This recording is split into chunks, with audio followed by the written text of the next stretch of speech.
Maayong adlaw sa tanan.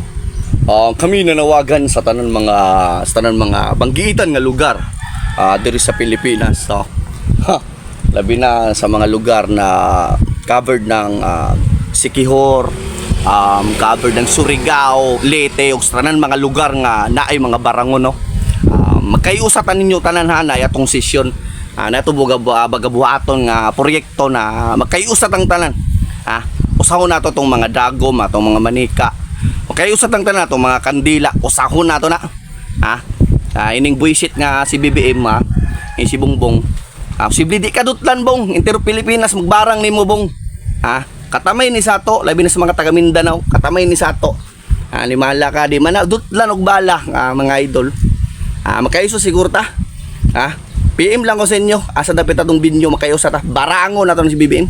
Usahon nato tong mga dagom atong mga kandila, mga manika, usahon nato na. Posible ni di ni pilasan ng animala ni na